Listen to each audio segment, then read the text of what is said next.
Olá, sejam bem-vindos à primeira aula prática da disciplina de Ciência e Resistência dos Materiais.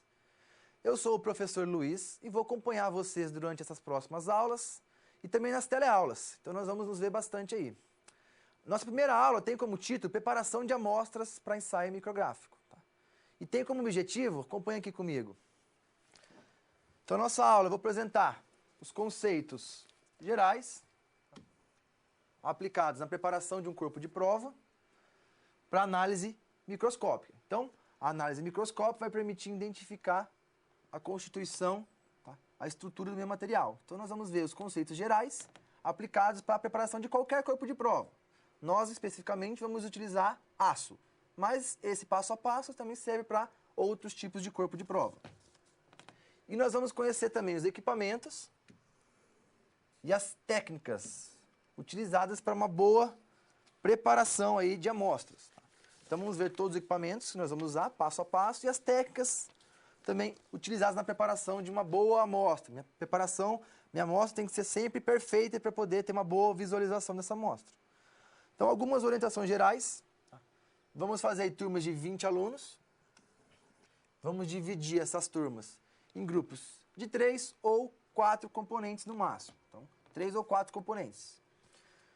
Não é permitida a entrada de alunos que não estejam vestidos adequadamente. Então, a gente frisa isso. Todos os alunos têm que estar de jaleco, de calça e de sapato fechado. Quem tem cabelo longo, sempre utilizar cabelo preso. Nós vamos utilizar equipamentos, tá, com rotação. Então, tem que estar de cabelo preso para que o cabelo não prenda no equipamento. Tá? E antes de iniciar nosso experimento, todos os alunos devem colocar os óculos de segurança. Então, nossa aula prática, pessoal, vai ser dividida em duas maneiras. Tá? Primeiro, vamos ter um embasamento teórico, para ver tudo que a gente precisa saber para aplicar na prática. Então, vamos dividir em dois momentos. Primeiro momento, teoria. Segundo momento, prática. Vamos aliar as duas numa boa preparação de um corpo de prova. Então, vamos dar início aí ao nosso embasamento teórico. Sempre que eu trabalho com produto metalúrgico, eu produzo um produto, eu tenho que controlar a qualidade final do meu produto. Eu posso fazer isso de duas maneiras diferentes. Eu posso ter um controle dimensional e posso ter um controle estrutural. Então, no controle dimensional, eu estou preocupado em controlar as dimensões físicas do meu produto. Então, produzir meu produto no final da minha linha de produção, eu vou lá, vou medir a geometria do meu produto e vou ver se esse produto está dentro das tolerâncias que foram especificadas no meu projeto. Então, se esse material está dentro das tolerâncias permitidas, está ok, pode seguir para frente. O outro tipo de controle de qualidade é o controle estrutural, que é o nosso caso, que é a nossa prática. Nós estamos aqui focados no controle estrutural. O que é o controle estrutural? É eu conhecer o meu material. Tá? Eu vou me preocupar com a composição do meu material, com as propriedades do meu material, com a estrutura do meu material, com a aplicação, tá? E com diversos outros aspectos referentes ao meu material estrutural. Isso a gente chama de metalografia, tá? Que é o objetivo dessa aula prática e da nossa próxima aula prática. A metalografia, dividida em duas, a macrografia e a micrografia. Então, a macro está preocupado, para mim, com tamanhos de corpos de prova grande. A micrografia, estou preocupado com estruturas pequenas. O que é a metalografia? Eu vou, então, relacionar a estrutura do meu material com as suas propriedades. Então, eu vou entender a estrutura, a composição do meu material e vou relacionar a estrutura do meu material com as propriedades físicas, com o processo de fabricação e com o desempenho do meu material. Então, como que a estrutura do meu material vai interferir no desempenho, por exemplo, do meu material? Ah, material mais duro, é material mais dúctil. Então, como que eu consigo relacionar isso com a estrutura íntima do meu material? Então, vamos falar um pouquinho da micrografia e da macrografia. A macrografia, então, ela examina a olho nu. Aí eu tenho pouca ampliação, até 50 vezes de ampliação. Então, eu tenho o corpo de prova, visualmente eu vou olhar para o meu corpo de prova e vou identificar aí alguns defeitos de tamanho macroscópico. Tá? Então, como trincas, segregação, alguma porosidade, alguma textura diferente, tá? Ou alguma outra irregularidade que pode, então, comprometer o desempenho da minha peça final.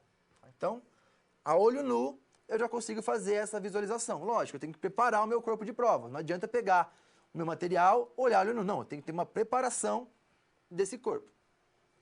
Além disso, eu também consigo avaliar a qualidade de uma solda. Profundidade de solda, zonas térmicas, tá? Dentre outras características da minha solda. Então, é muito utilizado isso com materiais com solda. Então, aqui tem uma fotografia de uma análise macrográfica de um cordão de solda. Então, eu consigo visualmente notar a profundidade de penetração da minha solda. Aqui a zona termicamente afetada da minha solda.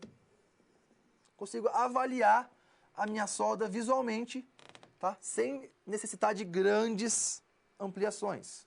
Então, eu consigo, por exemplo, olhando essa foto, dizer que é uma solda boa, porque eu tenho uma grande penetração, uma boa penetração e tem uma boa fusão também do meu material. Então, a olho nu, sem auxílio de microscópio, eu consigo preparar a minha amostra e visualizar os defeitos dela. Trinca, porosidades, também é muito utilizado aí, então, cordões de solda. Eu consigo ver a qualidade do meu cordão de solda. Se o meu cordão de solda, por exemplo, for cordão ruim, eu vou conseguir ver algum defeito, alguma trinca, certo? Então, a olho nu eu consigo visualizar esses defeitos. Agora, quando a gente fala de micrografia, nós estamos preocupados com coisas pequenas, tá? Com a estrutura do meu material, com as moléculas do meu material. Então, vamos conferir como que é a micrografia. Então, a micrografia consiste no estudo de produtos com auxílio de um microscópio. Qual microscópio? Qual que é o microscópio? Não. Eu preciso de um microscópio correto, que é o microscópio metalográfico, que é diferente do microscópio biológico. São dois microscópios diferentes. Eu não consigo, então, fazer uma avaliação micrográfica, metalográfica no microscópio biológico, que a gente usa nos laboratórios de ciência e biologia. Não, eu tenho que ter um microscópio próprio, que a gente chama de microscópio metalográfico. Então, qual que é o objetivo da micrografia? Eu vou, então, avaliar as fases presentes, as características do meu material, vou identificar a granulação, o tamanho do grão. Eu posso também identificar o teor de carbono. Muito importante identificar o teor de carbono no aço. Se eu tenho mais carbono, eu tenho materiais mais resistentes, mais duros. Se eu tenho menos aço, eu tenho materiais menos resistentes. Então, vou ver também a natureza, forma, quantidade e distribuição dos constituintes. Tá? Como é constituído o meu material. Tá? Essa imagem aqui, então, trouxe como exemplo, é um aço 1045. No aço 1045, eu tenho 0,45% de carbono. E preparei, então, meu material e coloquei e visualizei no microscópio com uma ampliação de 200 vezes. Então, o que eu estou enxergando nessa imagem aqui? Eu tenho duas fases, uma fase clara e uma fase escura. Onde está mais claro, nós chamamos de ferrita, é um microconstituinte chamado ferrita. Já a fase mais escura, nós chamamos de perlita. Então, se eu tenho mais carbono, eu tenho mais ferrita ou mais perlita. Se eu tenho menos carbono, menos ferrita, mais perlita. Então, nós vamos visualizar isso no microscópio. Então, a nossa próxima teleaula, nós vamos, então, focar na micrografia. Então, agora que nós já entendemos a diferença de micrografia e macrografia, então, macrografia, eu consigo visualizar a olho nu. Micrografia, eu preciso de microscópio. Então, qual é o nosso objetivo da nossa aula? Micrografia. Então, nós vamos partir para a análise estrutural do meu elemento. Eu preciso de um microscópio. Então, o primeiro procedimento para eu conseguir visualizar é o embutimento. Então, vamos ver como que é feito esse embutimento.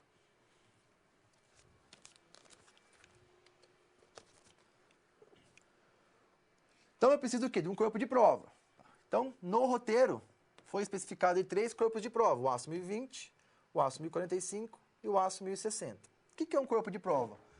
É uma parte do material que eu quero analisar com uma dimensão especificada. Então, Esse material, se ele for pequeno, eu tenho que embutir esse material. Se ele for um material maior, para uma análise macrográfica, eu não preciso embutir. No nosso caso, como estamos trabalhando com materiais pequenos, então nosso corpo de prova é pequeno, eu preciso então embutir o meu material. Então, foi solicitado 3 materiais, o aço 1020, o aço 1045 e o aço 1060.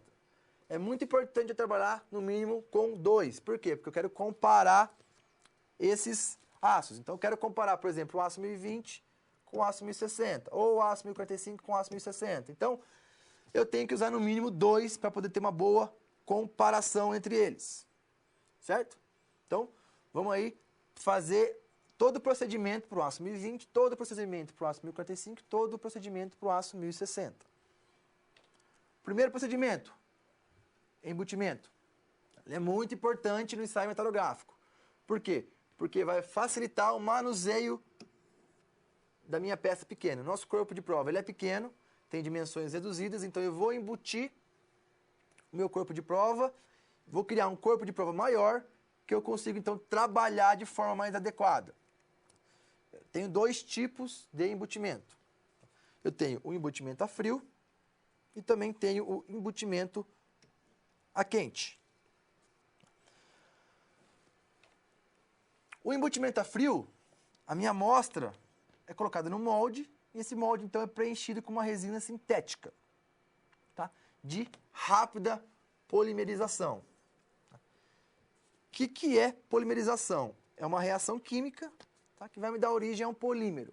Tá? Então, essa resina ela é líquida, a partir de reações químicas, então eu crio um material sólido, tá? Uma polimerização, então que dá uma origem a polímeros. Que é diferente do embutimento a quente. No embutimento a quente, minha amostra é colocada numa prensa, tá? Muito importante, então eu tenho pressão envolvida, tá? Juntamente com uma resina. Tá? Quais tipos de resinas eu vou usar? Eu posso usar o baquelite ou o lucite. No nosso experimento foi solicitado o baquelite. Por que o baquelite? Porque ele é o material mais barato e tem alta dureza.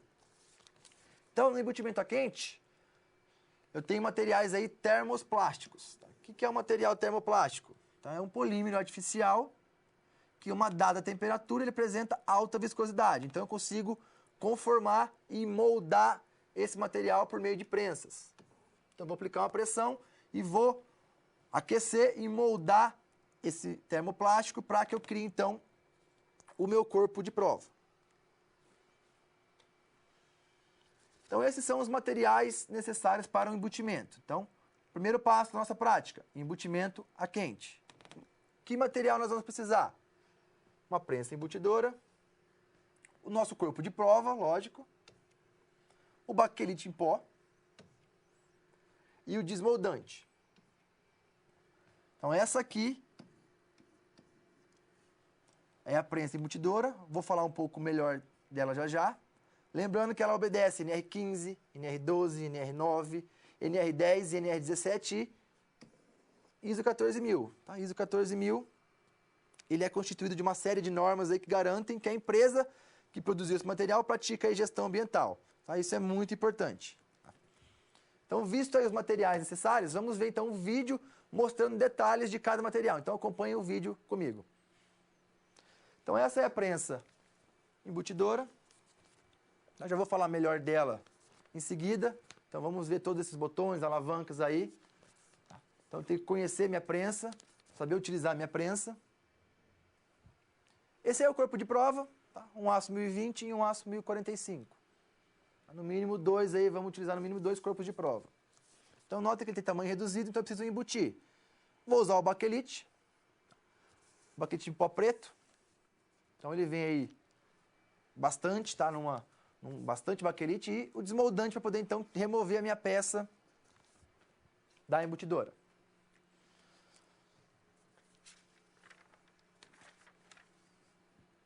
Então, vamos ver como que é o equipamento, como que é a minha embutidora. Então, confira comigo, vamos entender como que funciona aí essa embutidora.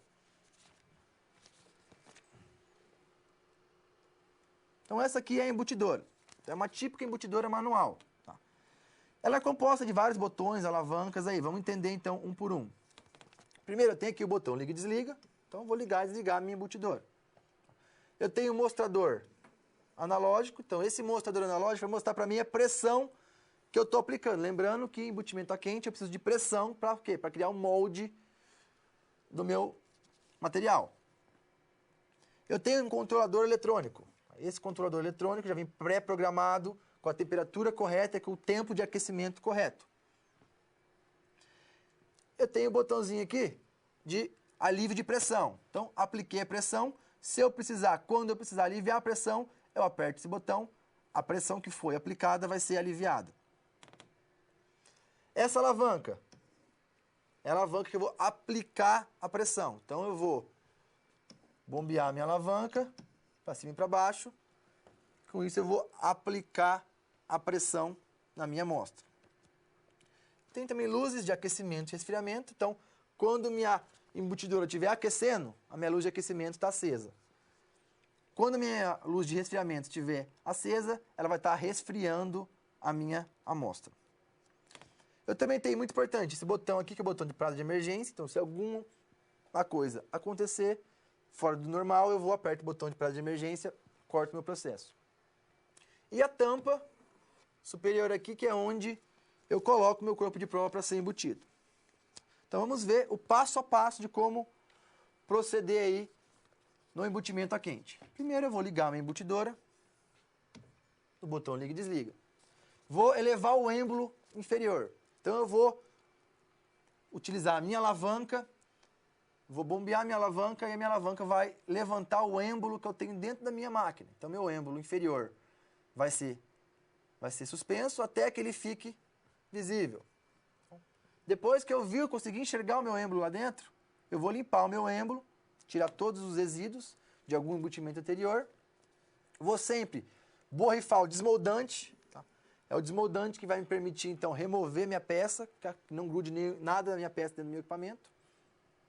E vou colocar o meu corpo de prova, minha amostra, centralizada no meu êmbolo, com a face que eu quero analisar para baixo. Tá? Então, vou colocar a minha pecinha ali em cima do êmbolo. E vou baixar esse êmbolo lentamente, usando o botão aí de alívio de carga. Depois que eu baixei a minha amostra, eu tenho que colocar o baquelite dentro da minha máquina. Então, com muito cuidado, eu vou colocar o pó preto do baquelite dentro da minha máquina. E eu tenho que garantir que pelo menos 2 centímetros acima da peça vai estar coberto com baquelite. Então, eu tenho que colocar um tanto de baquelite que me permita que eu tenho 2 centímetros acima da minha peça. Por quê? Nós já vamos ver por quê. Eu vou também limpar e desmontar o êmbolo superior. Vou colocar o êmbolo superior, vou travar a tampa e vou iniciar aí o processo de aquecimento pelo controlador eletrônico. Então, comecei o processo de aquecimento, eu tenho que aplicar uma pressão de trabalho. No nosso caso, nossa máquina embutidora, 2000 PSI. Então, é importante você ver o manual do seu equipamento para ver qual que é a pressão de trabalho adequada. Então, apliquei dos 2000 PSI, vou aguardar a embutidora finalizar o aquecimento. Então, ela vai aquecer, chegar na temperatura limite, por um tempo limite, e vai começar a resfriar. Então, eu vou aguardar o resfriamento, ela vai me avisar quando estiver pronto, eu vou aliviar a pressão, vou tirar a tampa, vou levantar o êmbolo e vou desligar e limpar o equipamento.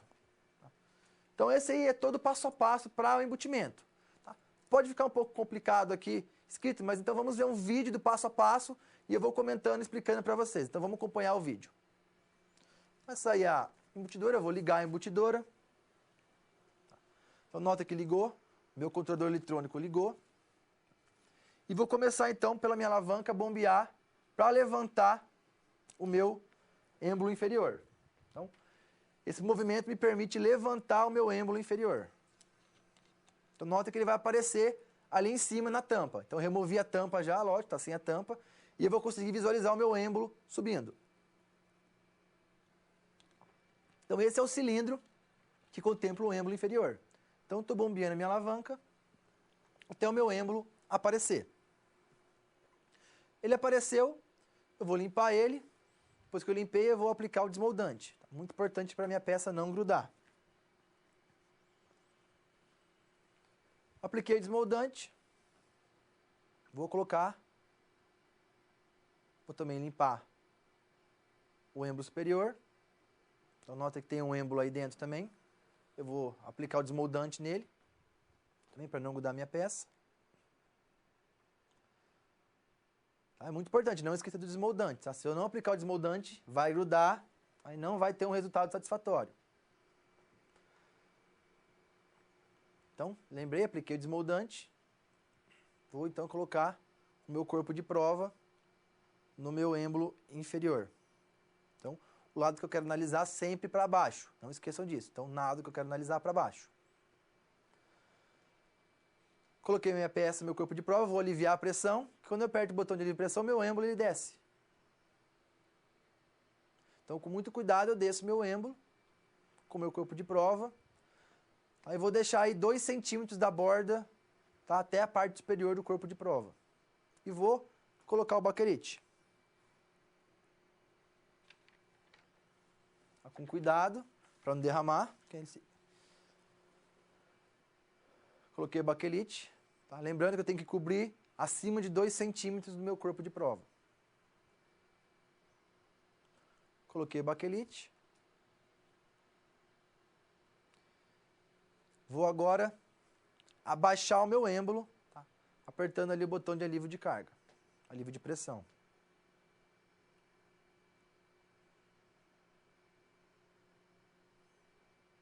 Então é muito importante, pessoal, manter aí 2 centímetros acima do corpo de prova, para que não ocorra um mal, tá? Uma má formação do meu embutimento. Então eu vou aliviar a pressão e vai descer o meu corpo de prova com o baquelite para o interior da minha máquina.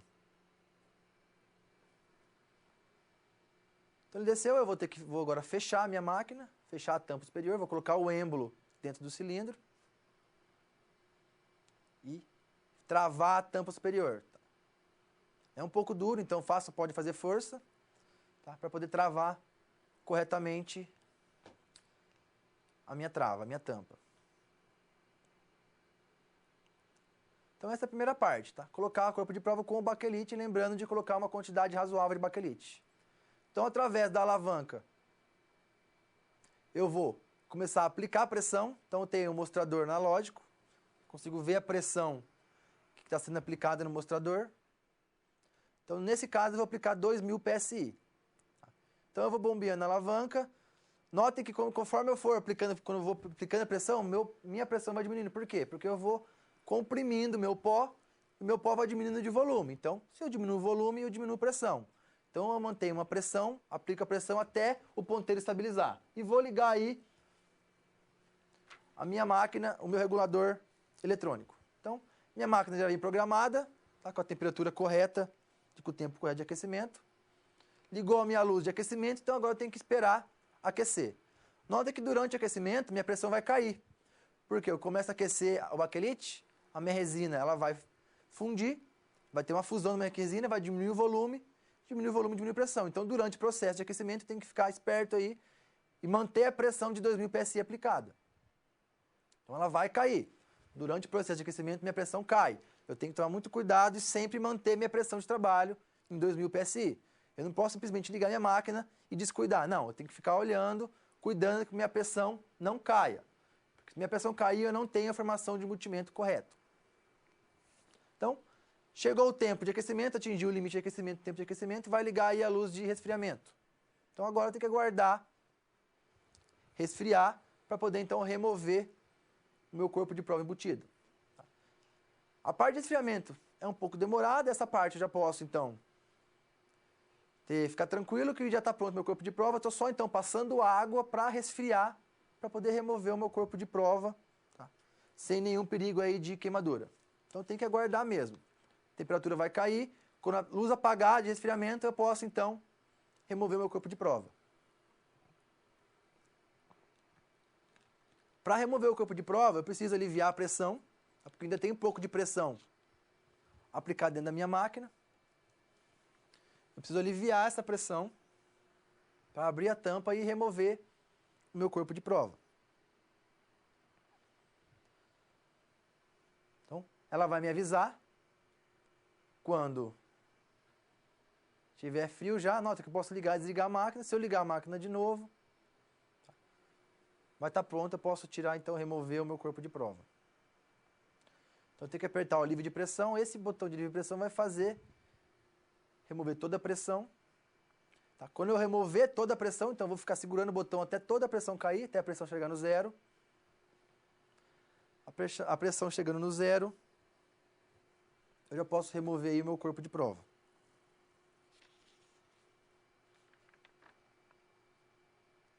Então, segurei, apertei e a pressão caiu, tá? No mostrador chegou a zero. Então, eu já posso garantir, eu já posso abrir a minha tampa e retirar o meu corpo de prova. Então, eu só posso abrir essa tampa se eu tiver sem pressão, tá? Não posso ter pressão dentro da minha máquina, é muito perigoso. Então, remover a pressão para tirar o meu corpo de prova. Então, meu corpo de prova ainda está dentro da minha máquina. Então, eu preciso também, através da minha alavanca, subir o meu êmbolo inferior. Então, vou utilizar minha alavanca até que eu consiga visualizar a minha peça e pegar a minha peça, que ela vai aparecer ali em cima.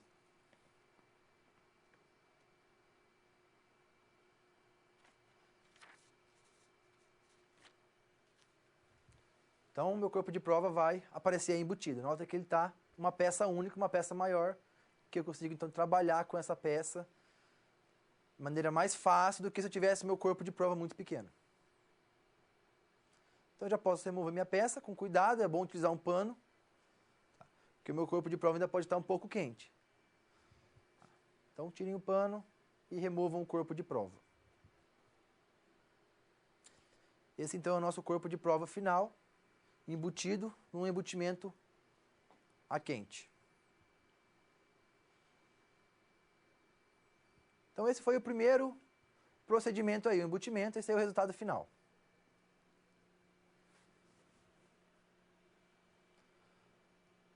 Então, pessoal, é muito importante, aí tem um outro corpo de prova que foi feito, tá? Esse corpo de prova, ele tem alguns defeitos, e no resultado final eu vou comentar sobre esse outro corpo de prova aí, os defeitos e por que ocorreram esses defeitos. Então, o corpo de prova da direita é o corpo de prova correto, que é o resultado que a gente espera de um bom embutimento. Então, eu vou comentar melhor no final dessa aula prática sobre os resultados aí obtidos. A gente consegue já visualizar que eu consegui um corpo de prova perfeito e no outro eu tenho aí pouca fusão. Vou falar para vocês como evitar esse tipo aí de má fusão, de má formação do corpo de prova. Eu consigo visualizar aí, ó, que esse corpo de prova aí não foi um corpo de prova muito bom, um embutimento muito bom. Tem algumas técnicas aí, algumas coisas, alguns pré-procedimentos que eu tenho que fazer antes do embutimento para evitar que isso aí aconteça. Então, esse for aí o passo a passo do embutimento. É muito importante vocês seguirem isso de maneira correta, tomar cuidado, tá? Não tentar abrir a tampa quando tiver pressão aplicada, tem que aliviar toda a pressão e sempre utilizar um pano para retirar meu corpo de prova, porque ele ainda pode estar quente. Beleza? Então, não esquecer o quê? Eu tenho que fazer isso para todos os corpos de prova. Então, eu fiz isso para o 1, eu tenho que fazer isso para o aço 1020, para o aço 1045 e para o aço 1060. Então, essa é a primeira parte aí, primeiro procedimento. O segundo procedimento, após o embutimento, é o lixamento. Tá? Vamos ver então sobre o lixamento. Então, lembrando aí, ó, eu tenho que repetir o processo para o aço 1020, 1045 e 1060. Então, esse passo a passo para os três tipos de aço. O próximo procedimento é o lixamento. Então, depois que eu embuti o meu corpo, eu vou lixar esse corpo. Vou começar a preparar a minha superfície para a visualização. Então, qual que é o objetivo do lixamento? Eu vou eliminar todos os riscos que eu tenho, vou eliminar as minhas marcas profundas, tá?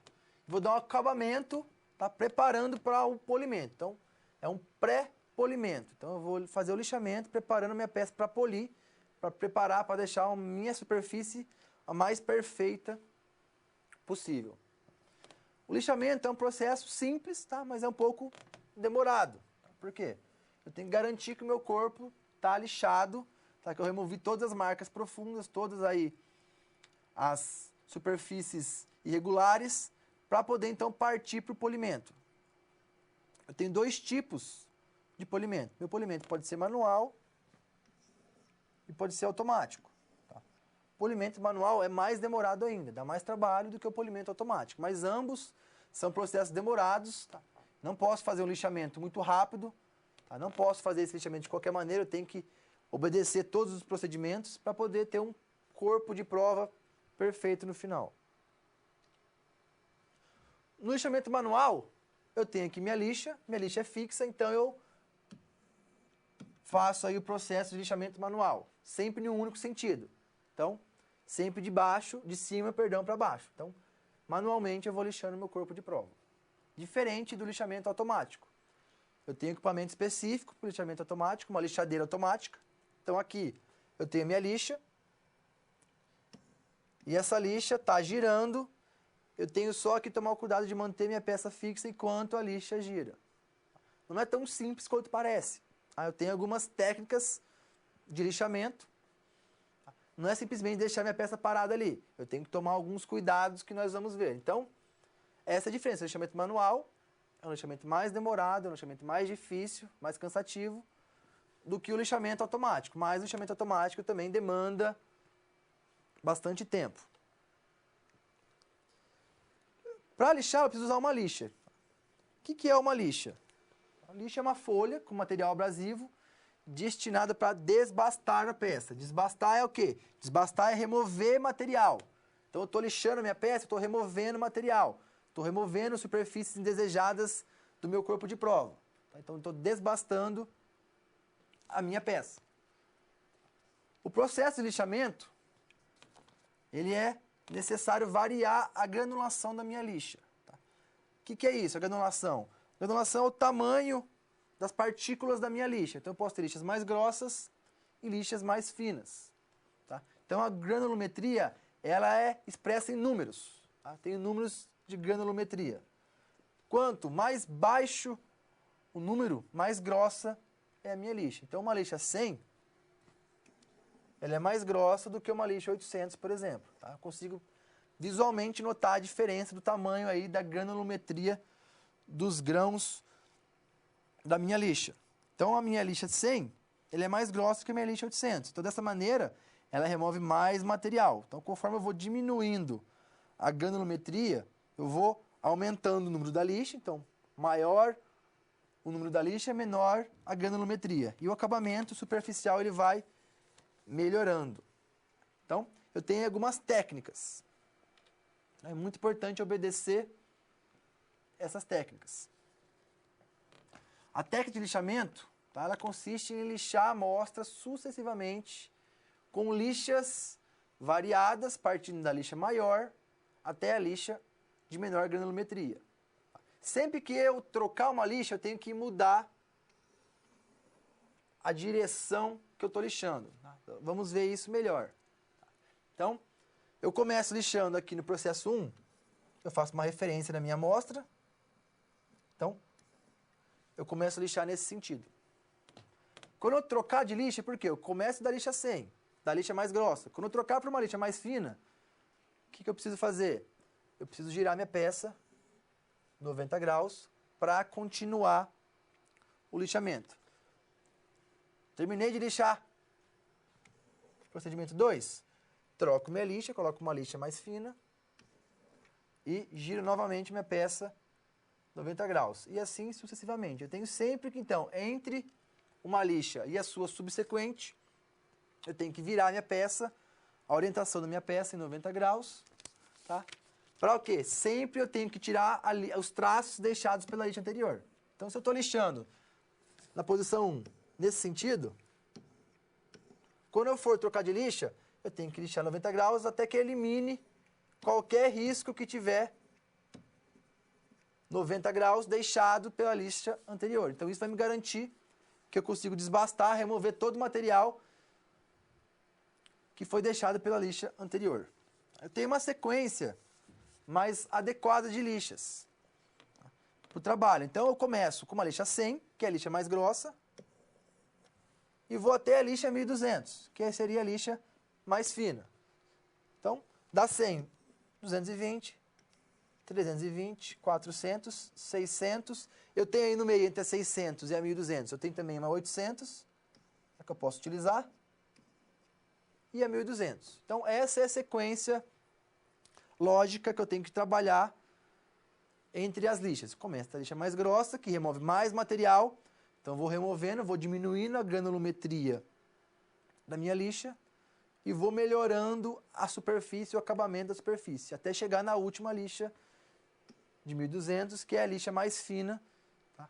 Que é a lixa que vai preparar, então, pro polimento. Para o lixamento, nós vamos precisar do nosso corpo de prova embutido. Então, cada grupo foi lá e embutiu o seu corpo de prova, os seus corpos de prova, lembrando que eu tenho 3 ácidos, eu tenho 3 corpos de prova para cada grupo. Uma politriz, lixadeira, também uma para cada turma. E as lixas, partindo de 100, eu posso ter uma lixa de 100 até 1.200. Tá? Tem que ter esse conjunto de lixas aí que eu vou precisar também, uma para cada grupo de trabalho. Essa aqui é a lixadeira, chamada lixadeira politriz, tá? Uma genérica. Ela também obedece NR15, NR12, NR9, 10, 17 e o ISO que a gente viu de gestão ambiental 14.000.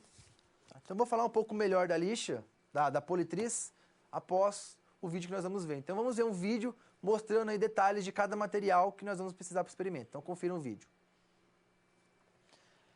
Então, essas aí são as politrizes lixadeiras. Eu posso ter 2 tipos, manual de 2 velocidades ou uma velocidade. O corpo de prova que a gente produziu no embutimento. E as lixas, aí uma lixa de 180, perdão, uma lixa de 220.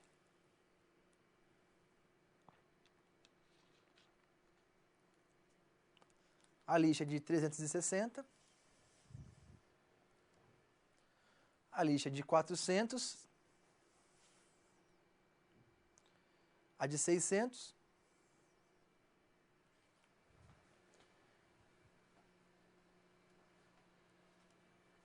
Então, essas são as lixas que a gente está usando, nosso conjunto de lixas aí. Então, da lixa 100 até a 1.200. Então, você tem que ter um conjunto de lixas aí adequado e usado na sequência correta, ok? Então, vamos ver agora uma foto, detalhe do equipamento da lixadeira e todas as especificações desse equipamento. Então, confira aqui comigo.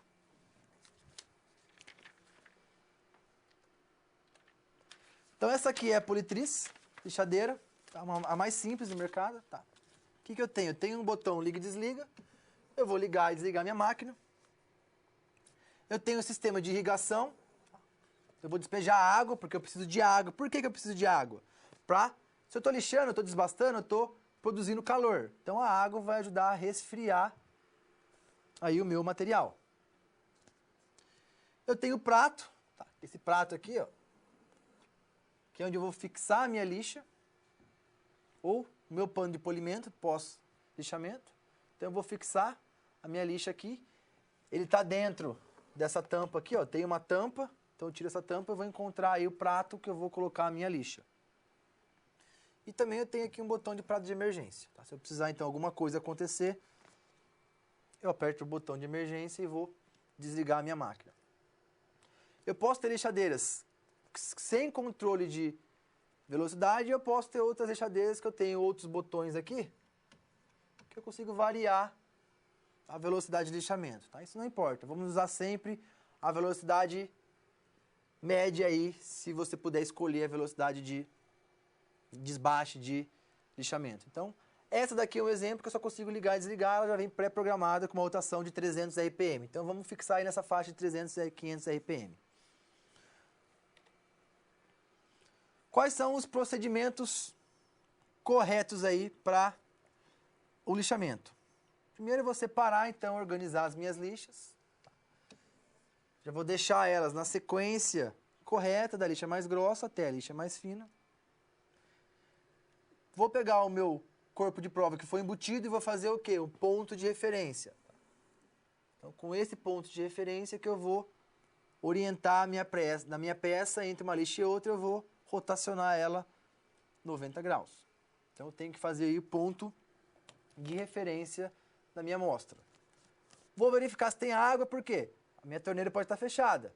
Então, observem se a torneira que alimenta o seu equipamento está com água. Então, vou abrir ali o meu irrigador e vou ver se tem água saindo por ele.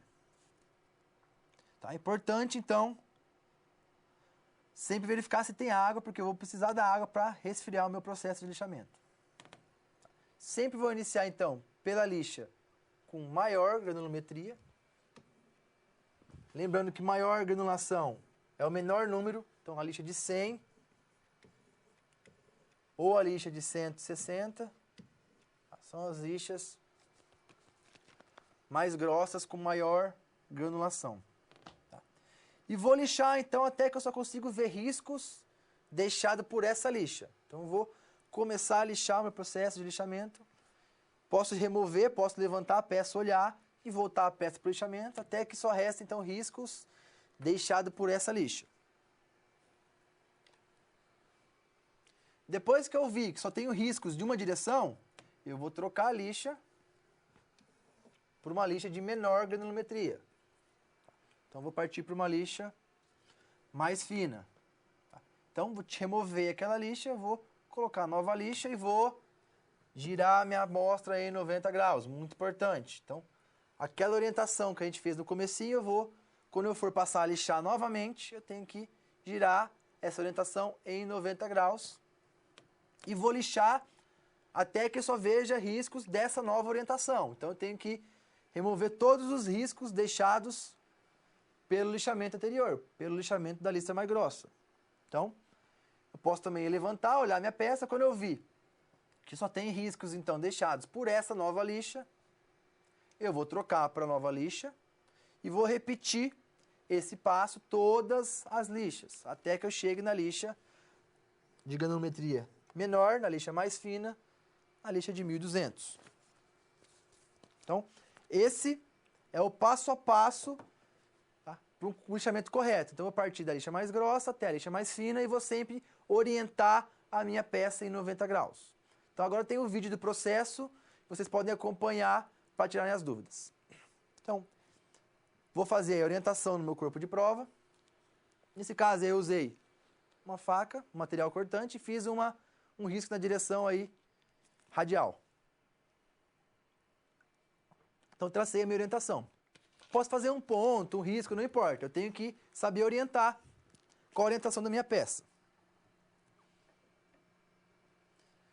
E vou, então, montar o meu equipamento. Então, peguei a lixa mais grossa. Tá? Essas lixas, elas são adesivas. Ó, eu consigo, então, tirar, elas são adesivas. Vou remover a tampa, o suporte, e remover o prato lá de dentro.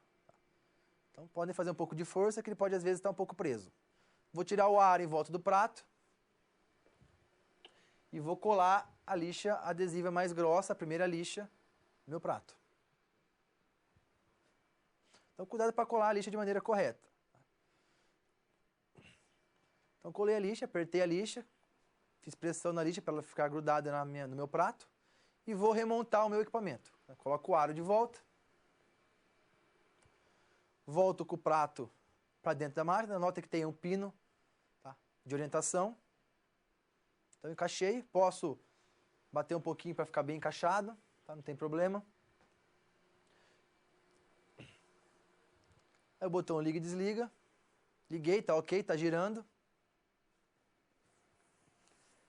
Se eu tiver com minha máquina desligada, eu não consigo sair água. Então, eu só consigo alimentar, irrigar o meu sistema se minha máquina estiver ligada. Então, minha máquina tem que estar ligada. Voltei aí com o suporte, liguei a máquina, está saindo água, está ok. Já posso iniciar o lixamento. Tá? Não preciso economizar água, eu posso abrir minha torneira bastante para sair bastante água para resfriar o meu lixamento. Então, vamos dar início aí ao lixamento. Abro a água.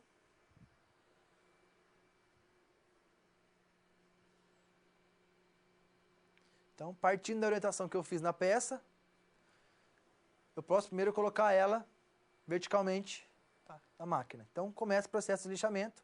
Basta eu segurar a minha peça na lixa e deixar que a lixa se movimente. Então, se fosse uma lixadeira manual, eu teria que fazer lixamento manual com a mão. Nesse caso, eu tenho que segurar a minha peça, tá, sempre na mesma orientação, e deixar que a máquina faça o lixamento. Então, nesse caso, tinha pouca água, eu posso aumentar mais a água, tomar cuidado. Tá? Sempre usar bastante água. E tomar cuidado, porque a lixa ela é forte, ela empurra a minha peça, então eu tenho que segurar fortemente, né, a minha amostra.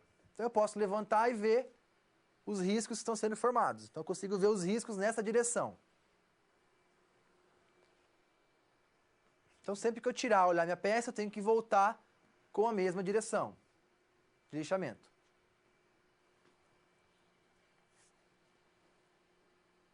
Esse processo é um processo demorado, leva aí 5 a 10 minutos por lixa. Lógico, nós não vamos mostrar todo o processo, aí, os 10 minutos de lixamento de cada lixa, vamos só mostrar as partes principais aí do procedimento. Então você vai ter que ficar com a sua lixa de 5 a 10 minutos por lixa. Então, terminei de lixar nessa orientação, olhei os riscos, tá? Também posso segurar com 2 mãos, tá? É até mais fácil você segurar com 2 mãos, para você ter mais firmeza. Tá? Se você não tem prática, aconselho então usar as 2 mãos, não tem problema. Ali eu usei uma mão para ficar mais fácil de visualizar a peça. Então é mais seguro você usar as 2 mãos. Então terminei de lixar, olhei os meus riscos nessa direção, vi que não tenho nenhum outro risco em nenhuma outra direção. Eu já posso partir para outra lixa.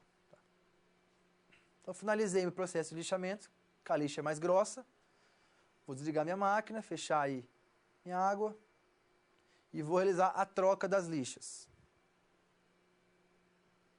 Sempre eu tenho que lavar a minha peça entre uma lixa e outra, para remover todos os grãos que foram deixados pela lixa mais grossa. Agora eu vou usar a minha lixa mais fina e vou substituir para fazer um novo lixamento. Então tiro o suporte, tiro o prato. Escorra a água aí. Tiro o aro e tiro a minha lixa. Então tirei o aro que envolve o prato. E com a unha aí, com o auxílio de algum equipamento fininho, eu consigo então tirar a minha lixa. Então, ela sai fácil, tá? Então eu consigo mover ela fácil. Tirei minha lixa. Essa lixa já não serve mais. Vou colocar a nova lixa.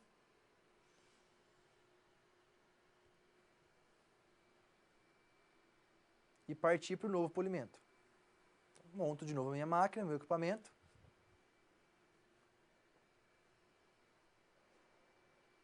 Volto com o suporte. Ligo a máquina e a água. Muito importante, quando eu for lixar agora com a nova lixa, eu tenho que o quê? Girar a minha peça em 90 graus, a minha orientação em 90 graus, para dar início ao novo lixamento.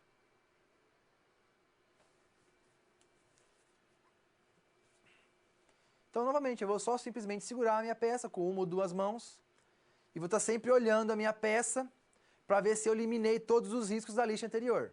Então, tá ok, eliminei, só tenho riscos das novas direção. Vou lavar minha peça de novo para tirar os grãos da lixa que eu estava usando. Vou trocar a lixa e iniciar o processo até que eu chegue na lixa de 1200. Existem algumas orientações que eu vou passar para vocês. Então, vamos conferir aqui as orientações.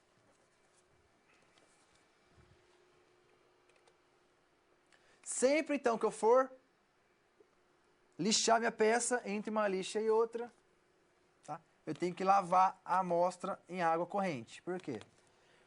É necessário lavar minha amostra para remover os resíduos deixados, então, pela lixa anterior. Então, se eu tenho grãos maiores da minha lixa anterior, se eu não lavar minha peça, pode acontecer o quê? Quando eu for usar a lixa maior, eu provoque um risco com os grãos deixados da lixa anterior. Então, eu tenho que voltar para a lixa anterior novamente e refazer todo o lixamento. Então, eu tenho que lavar a minha amostra em água corrente entre uma lixa e outra. Eu posso usar a própria água corrente no meu equipamento, ou posso, então, ir uma torneira ali do lado e lavar a minha amostra. Então, lavar sempre a minha amostra. Outra orientação, não movimentar a amostra durante o lixamento.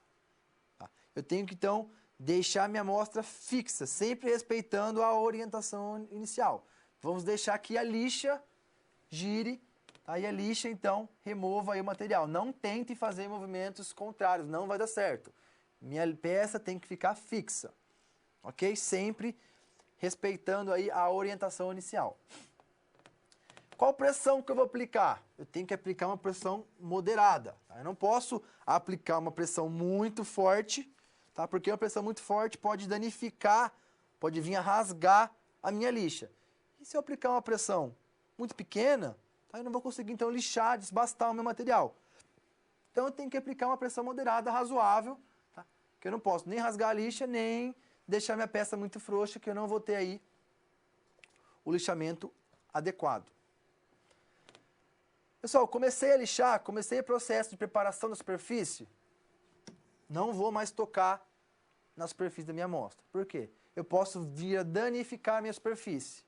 A minha superfície tem que ser a mais perfeita possível, então não vou tocar na superfície da minha amostra. Então eu falei, o processo de lixamento ele é demorado, tá? De 5 a 10 minutos por lixa. Então é um processo demorado, tá? Mas tem que ser feito, eu tenho que fazer esse processo.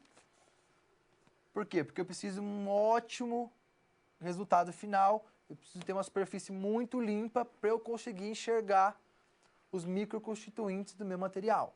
Então é muito importante eu respeitar esse tempo de 5 a 10 minutos. Certo? Pode variar. Então eu estou sempre olhando, olhei a minha peça, não tem nenhum risco da lixa anterior, parte para a próxima lixa. Então eu tenho que fazer tudo isso, tá, para os outros corpos de prova.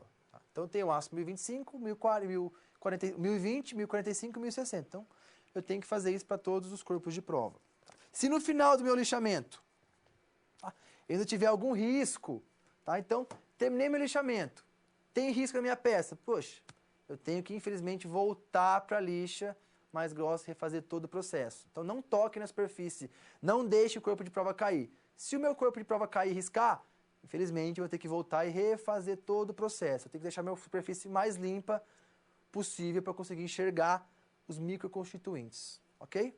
Então, esse é o lixamento. Partiu agora do lixamento, eu tenho o polimento, que é a última etapa aí de preparação da minha amostra. Então, vamos ver como que ocorre o polimento.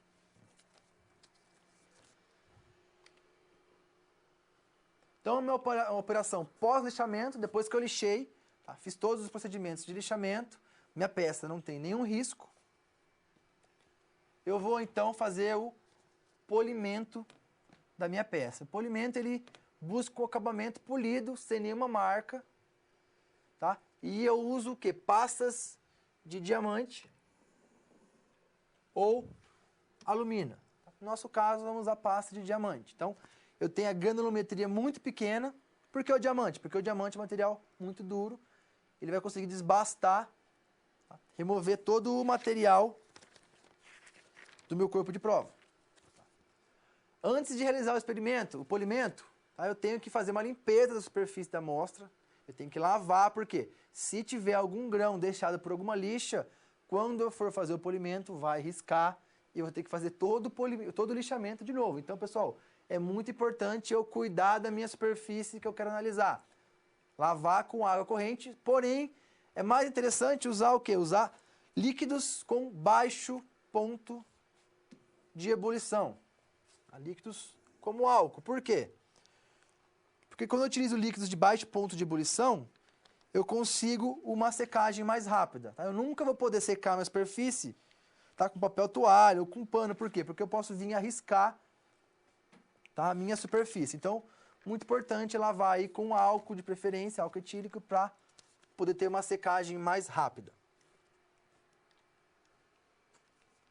Então, nós vamos usar o diamante para polir, para desbastar, fazer o polimento da nossa superfície de visualização. Por quê? Porque eu tenho granulometrias muito pequenas, tá, alta dureza do diamante, tá, e as formas desses grãos então facilitam aí o polimento da minha superfície. Eu tenho também, assim como nas lixas, eu tenho uma sequência aí de pastas que eu vou utilizar, tá, partindo de 6 microns, 3 microns até 1 micron. Então, maior micron, maior tamanho do grão. Menor micron, menor tamanho do grão, melhor acabamento final. E esses são os materiais que nós vamos utilizar para o polimento. Vou usar a mesma politriz lixadeira, tá, uma para cada turma. As pastas de diamante, de 1, 3 e 6 microns. Tá? Então, uma para cada grupo de trabalho. E o pano também de polimento. Então, o pano de polimento, eu vou colocar minha pasta de diamante em cima do pano de polimento e vou dar início ao polimento. Então a politriz lixadeira é a mesma que nós usamos no lixamento. Tá? Então eu vou usar a mesma máquina. Então eu tenho que garantir que meu equipamento está limpo, está isento de qualquer partícula da lixamento anterior. Nós vamos ver melhor esse procedimento. Então agora vamos ver um vídeo, tá, de como que são o passo a passo aí para o polimento. Então eu vou usar o mesmo equipamento, a politriz lixadeira. Tá? Funciona exatamente igual. Essas são as pastas, aí eu tenho pasta de 1, de 3, de 6, de 9 microns. Sempre vou partir maior granulometria para menor granulometria. Então, nesse caso, eu tenho 4 pastas de diamante. Tá? Você pode usar 3, partir da 6 até a 1. Tá? Então, vamos trabalhar com o que você tem. E esse é o pano de polimento que vai, então, me auxiliar no polimento. Então, eu vou aplicar a minha pasta de diamante em cima do meu pano e através daí que eu vou fazer o polimento da minha peça. Então, esses aí são os materiais necessários. Então, você pode ter as 4 pastas de diamante, ou pode trabalhar com 3 ou até 2 pastas, tá? Até a de 3 aí já é interessante. A de 1 seria o mais legal. Pô, você tem a pasta de 1 micro é o mais ideal, que vai trazer uma superfície com acabamento melhor. Mas se você tiver só até a terceira, também está tranquilo. Tá? Então vamos aí ver os procedimentos para o polimento.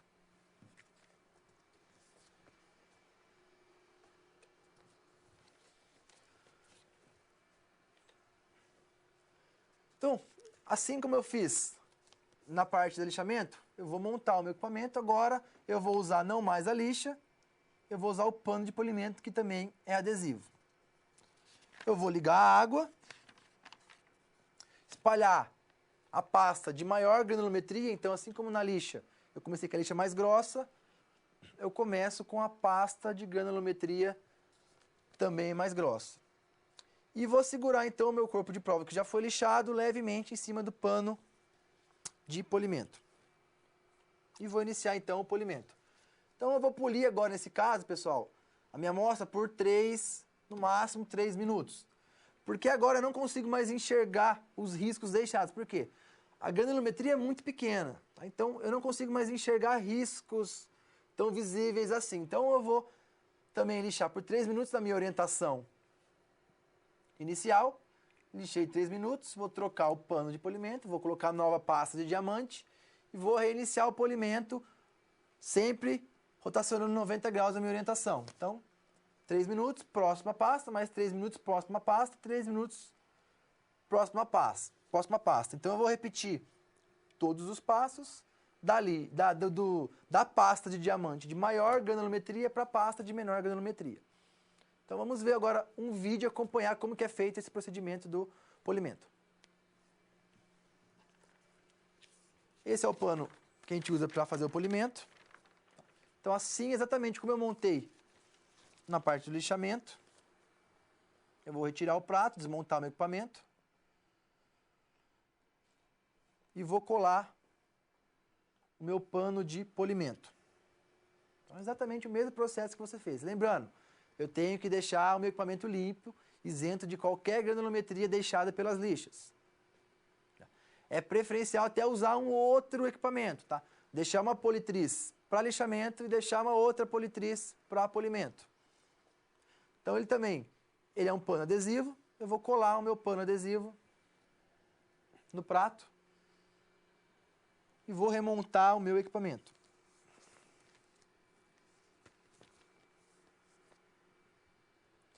Remontei meu equipamento, liguei, está funcionando ok, volto com o meu suporte e vou iniciar o processo de polimento.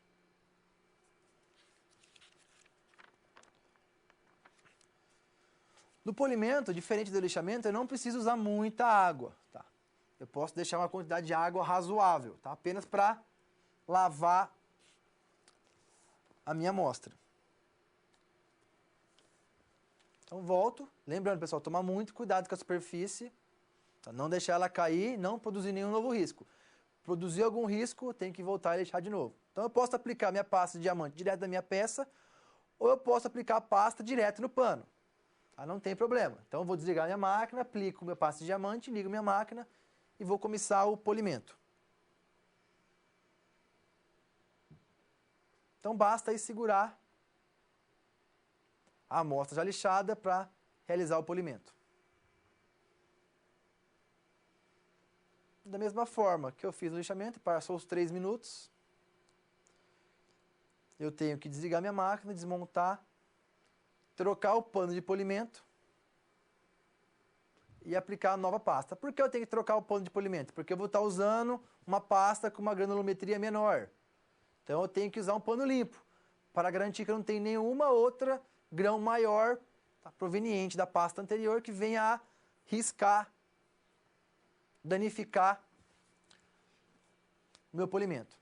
Então esse aí é o procedimento, é idêntico ao lixamento, só que agora eu estou polindo com pasta de diamante. Pessoal, durante o polimento não encostar de maneira alguma na superfície da minha peça, ok?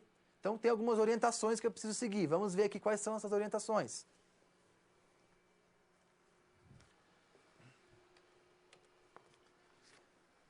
Então, a superfície da minha amostra e o pano devem estar rigorosamente limpos, tá? Antes de iniciar o polimento. Tá? Eu tenho que evitar, então, que os grãos do procedimento anterior danifiquem o novo procedimento, assim como eu fiz no lixamento. Então, sempre tenho que tomar esse cuidado para não fazer, eu provocar o próprio risco na minha peça.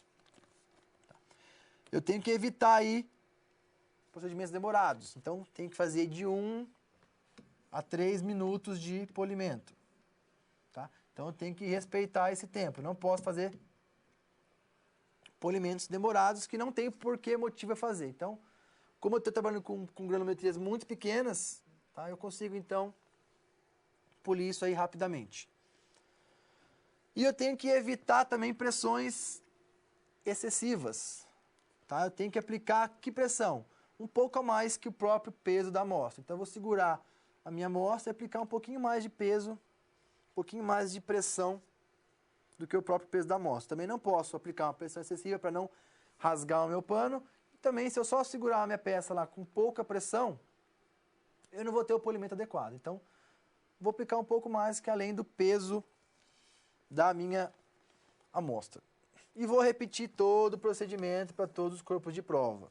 Então, pessoal, sempre que eu terminei de polir um corpo de prova, eu vou deixar ele no lugar seguro, tá? Um lugar que ninguém pode esbarrar, derrubar o meu corpo de prova. Então, vou deixar ele seguro e vou pegar um novo corpo de prova e vou fazer procedimento com ele. Então, eu tenho que tomar muito cuidado, porque depois que eu polir, qualquer contato com a superfície já vai danificar, tá, a minha área de visualização. Então, eu tenho que ter o maior cuidado possível com a minha superfície. Então, depois que eu fiz o embutimento, lixei minha peça, fiz o polimento, eu tenho o último processo, que é o ataque químico.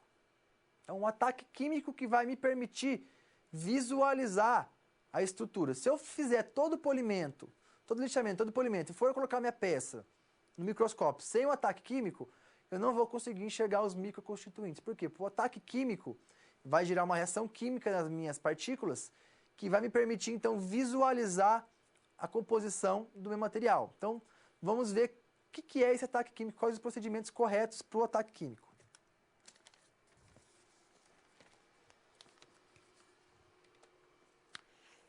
Então, o objetivo do ataque químico. Então, eu tenho que permitir a visualização dos contornos de grão. Então, se eu tenho a minha peça que eu estou visualizando, eu tenho grãos, tá, que constituem a minha amostra, a minha peça, meu material. Eu tenho que ser capaz de ver, enxergar esses grãos. Como que eu faço isso? Com o ataque químico. Tá? O ataque químico ele vai permitir, então, identificar, ele vai conseguir, então, marcar os meus contornos de grãos e eu vou conseguir visualizar todos esses contornos no microscópio metalográfico. Tá? Lembrando que eu tenho que usar o microscópio correto. Então, o que é o ataque químico? É um agente, é um ácido, tá, que eu coloco em contato com a superfície da minha peça durante um determinado tempo, e esse reagente vai causar corrosão da superfície. Tá? Então, após a corrosão, alguns grãos serão mais atacados do que outros. Então, eu consigo enxergar as fases, enxergar os meus grãos. Tá? Por quê? Se eu tenho a minha peça, então eu tenho aqui a minha peça, fiz o ataque químico. Vamos colocar um grão aqui, vamos supor que eu quero enxergar esse grão. Então, fiz o ataque químico, ele vai corroer meu contorno de grão. Então, o agente químico entrou em contato com a minha peça e corroeu aí o contorno do meu grão. Quando eu ligar o microscópio e incidir a luz sobre o meu material, tá?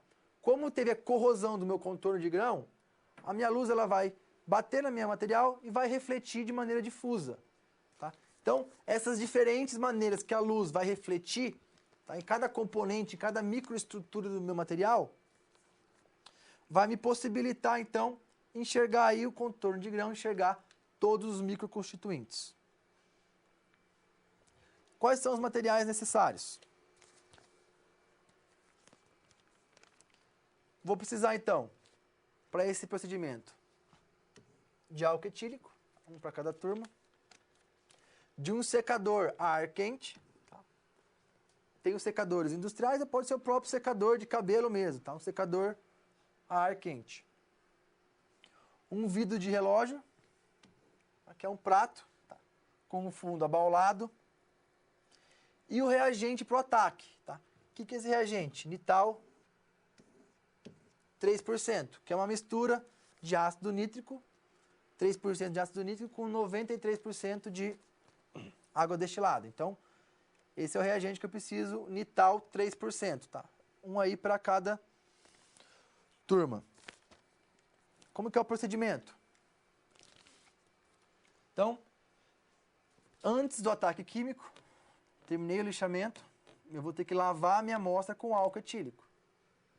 Por que álcool etílico? Eu já falei, o álcool etílico tem baixo ponto de ebulição, então eu vou lavar minha peça com álcool etílico, que vai ser uma secagem mais rápida. Não vou, lembrando que eu não posso secar com pano. Tá? Não posso secar com pano, não posso secar com papel toalha.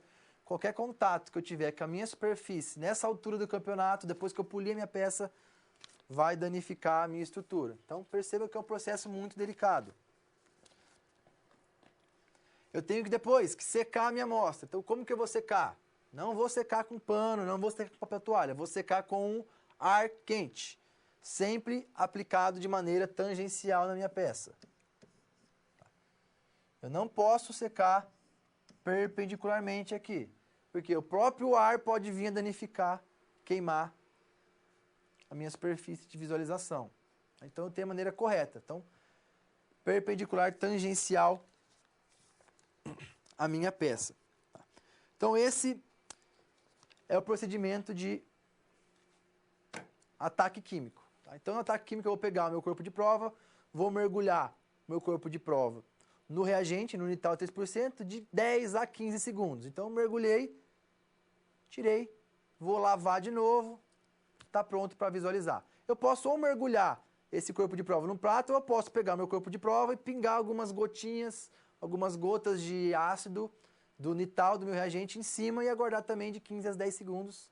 E vou, então, lavar a minha peça também com álcool etílico, secar de maneira tangencial e está pronto para visualização. Então, todos esses procedimentos, o embutimento, o lixamento, o polimento e o ataque, são necessários para quê? Para eu possa visualizar, fazer a visualização no microscópio do meu material. Então, eu tenho que respeitar todos esses procedimentos. Tá? São procedimentos um pouco demorados. Tá? Podem ser que não dê muito tempo para fazer todos, tá, em sequência. Então, seria interessante você ter mais de um equipamento aí no seu polo. Eu sei que às vezes isso não é possível, então vamos tentar otimizar esse tempo, tá? Organizar as minhas turmas de 3 a 4 alunos, para poder otimizar meu tempo, para dar tempo de preparar a minha amostra. Lembrando que na próxima aula prática nós vamos, então, fazer a análise microscópica dessas mesmas peças. Tá? Então, terminei, fiz o ataque químico, preparei todas as minhas peças, o que eu faço agora? Agora eu vou colocar o nome no fundo de cada peça e vou, então, armazenar as minhas peças no lugar seguro. Por quê? Porque eu vou reutilizar essas peças na próxima aula. Então, cuidado, pessoal. Deixem guardados essas amostras em locais seguros, tá? Porque vocês vão reutilizar ela, o mesmo grupo, na próxima aula prática. Então, quais são os resultados? Então, depois de tudo isso que a gente fez, quais são os resultados esperados para minha amostra? Então, vamos ver aqui comigo os resultados.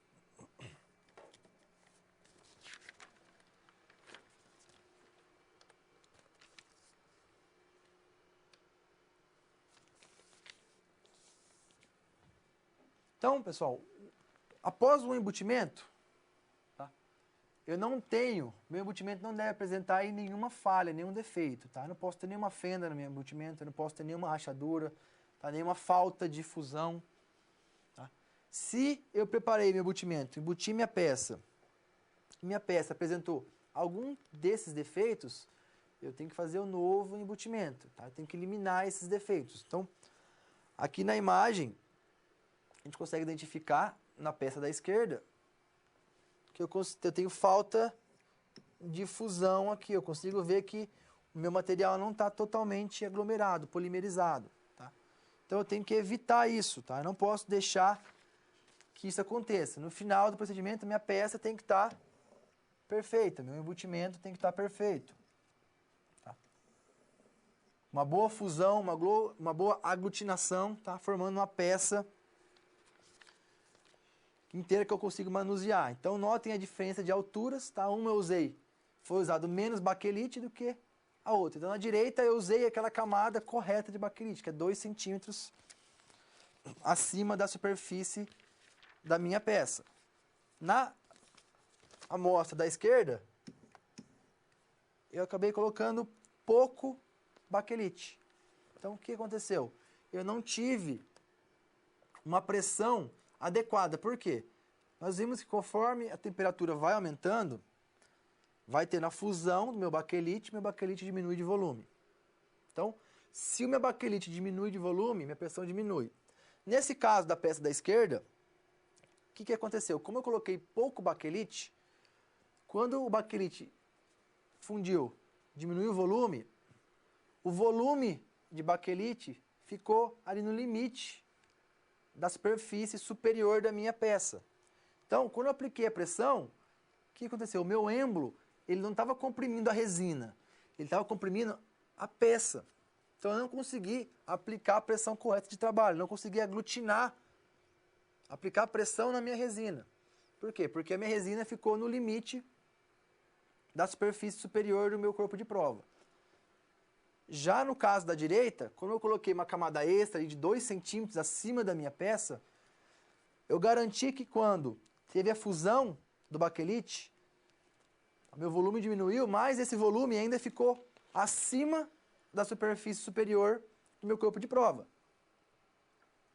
Então, dessa forma, eu consegui aplicar a pressão correta, tá, na minha resina. Então, esses tipos de defeitos, pessoal, eles podem ocorrer devido a uma pressão insuficiente de trabalho durante o embutimento. Então, nesse caso, eu tenho que verificar a pressão correta do meu equipamento. Posso ter variação de pressão. Então, eu tenho que olhar no manual do meu fabricante, do meu equipamento, e ver qual que é a pressão correta de trabalho e aplicar e manter essa pressão. Então, eu tenho que ficar ali do lado do meu equipamento, tá? E sempre manter a pressão correta de trabalho. O que mais pode acontecer? Pode acontecer de, por exemplo, minha resina está úmida.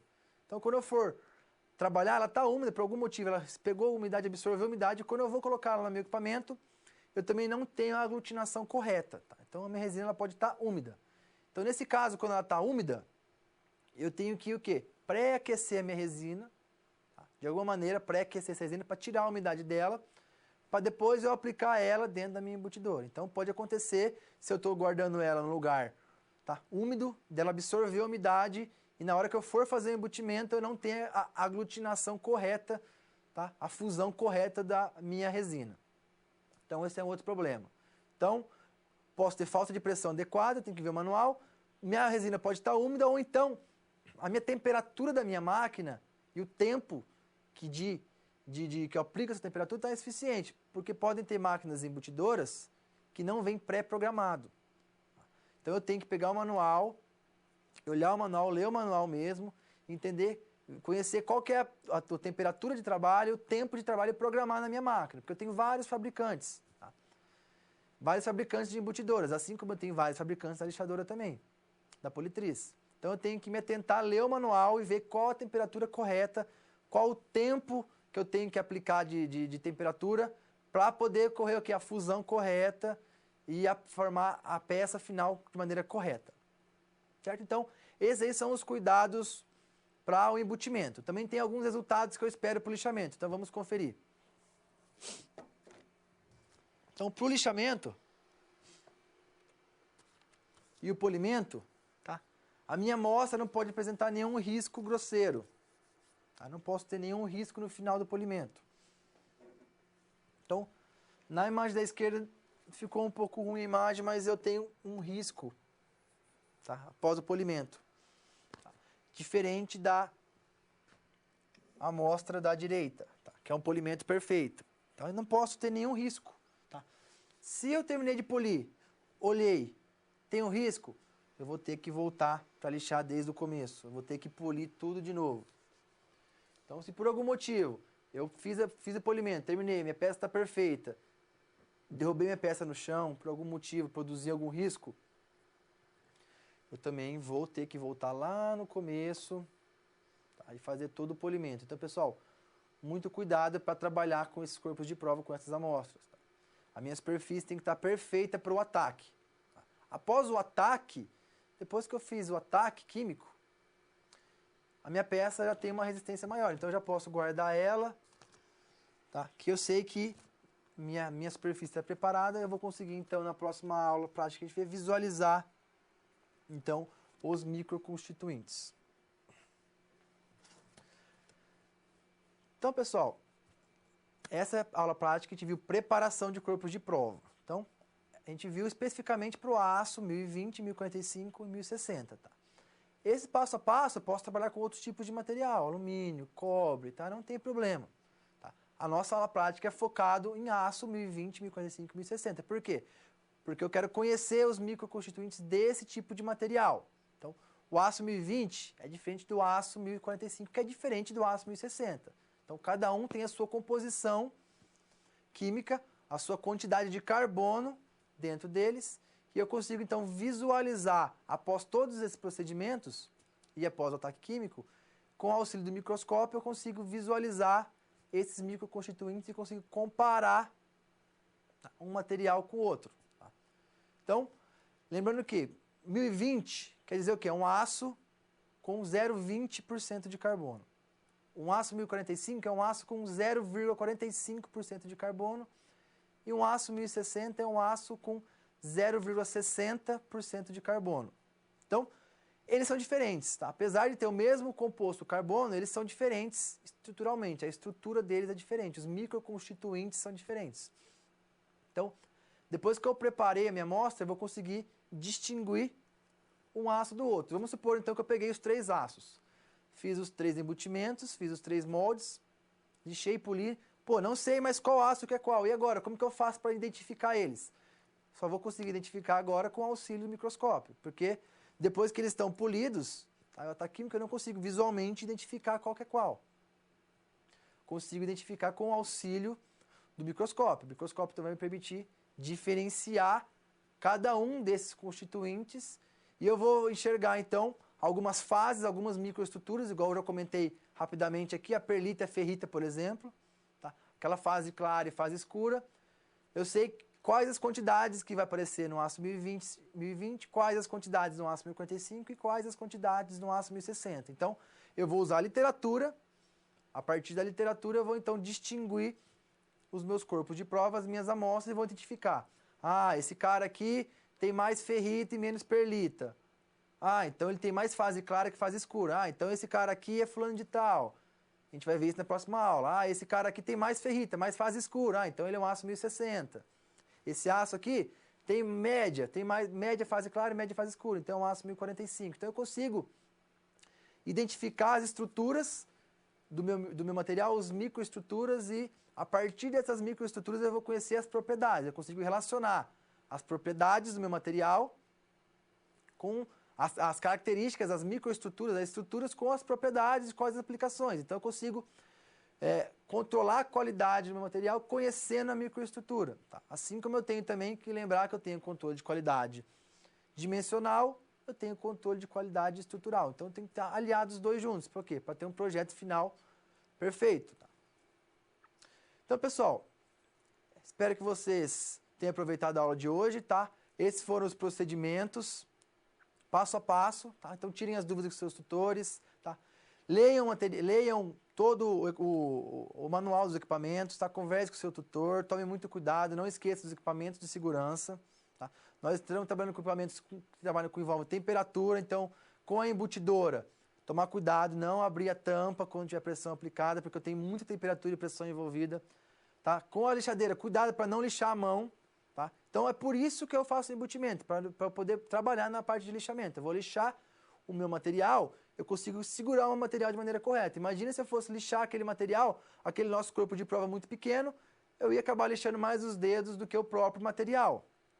Então por isso que eu faço embutimento. Eu aumento o tamanho do meu corpo de prova, eu consigo então lixar o meu material e polir o meu material de maneira correta, eu consigo manusear, trabalhar com esse material. Então esse é o objetivo, tá, da lixadeira. Nunca, jamais tentem fazer um polimento e lixamento sem fazer embutimento.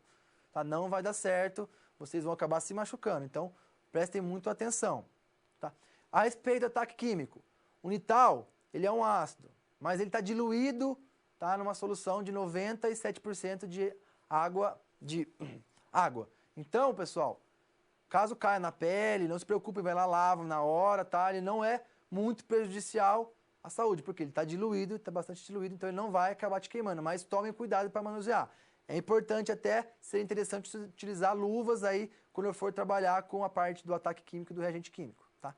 Caso entre em contato com a pele, vai lavar em água corrente, certo? Então, muito cuidado na hora de utilizar os experimentos, tá? Sempre esteja acompanhado pelo seu tutor, tá? Peça instruções para ele, tá? Ele já conhece o manual do equipamento, ele vai ter lido o manual do equipamento e vai poder te instruir para realizar todos os procedimentos de maneira correta.